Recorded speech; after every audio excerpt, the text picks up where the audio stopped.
Hello viewers, আসসালামু আলাইকুম।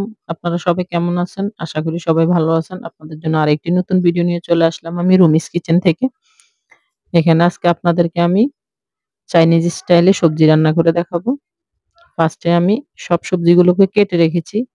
এখানে এখন আমি আদা কুচো করে রেখেছি এবং রসুন কুচো করে রেখেছি। এখন এগুলো একটা পাতিলে দিয়ে দিলাম।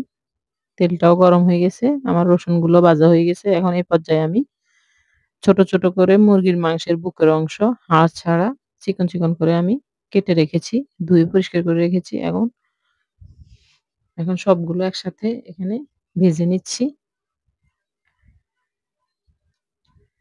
এখানে গোলমরিচ গুঁড়ো দিয়ে দিলাম 1/2 চা চামচ। আমরা সবাই রেস্টুরেন্টে গিয়ে কিন্তু সবজিগুলা খাই কিনে। বাসায় তৈরি করতে পারলে তো অসাধারণ। তাহলে সবসময় খাওয়া যায়। তাই আপনাদের জন্য রেসিপিটি নিয়ে চলে আসলাম আমি। এখন এখানে আমি একটু লবণ দিয়ে দিলাম। এখন মাংসগুলোকে একটু ভেজে নিব। যেহেতু আমি মাংসগুলো আগে ভাজি নেই, এখন লবণ এবং আসলে এই রান্নাটার মধ্যে কোন রকমের বাটা মসলা ইউজ করা হয় না। যেহেতু এটা চাইনিজ রেস্টুরেন্টের সবজি। এখন এখানে আমি ফালি করে রাখা ৩টা কাঁচামরিচ ওগুলো দিয়ে দিলাম।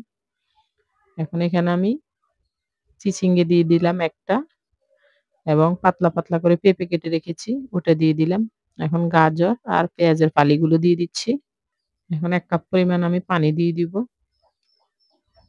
না হয় আমার নিচ দিয়ে এগুলা লেগে, লেগে আসবে এবং কালারটা নষ্ট হয়ে যাবে। আসলে এই সবজিটা অনেকেই আগেই সিদ্ধ করে, আমি একসাথে দিয়ে দিলাম, সিদ্ধ করি নাই।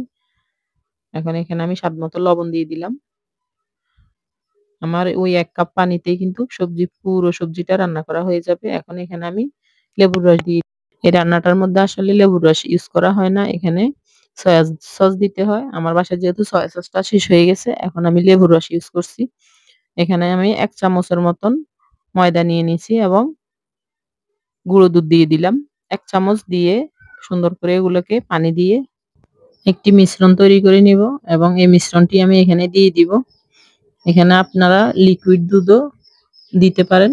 আমি গুঁড়ো দুধ এবং ময়দার মিশ্রণটি দিয়ে দিলাম। এখন একটু ময়দা এবং গুঁড়ো দুধের পরিমাণ একেবারেই ১ চামচের বেশি কিন্তু দেওয়া যাবে না। তাহলে এটার টেস্টটা নষ্ট হয়ে যাবে। এখন ১ মিনিটের মতো একটু ফুটার জন্য অপেক্ষা করব।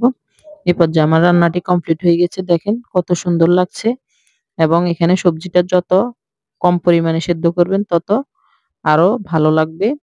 ভিডিওটি ভালো লাগলে লাইক, কমেন্ট, শেয়ার করবেন, সাবস্ক্রাইব করবেন। আল্লাহ হাফেজ।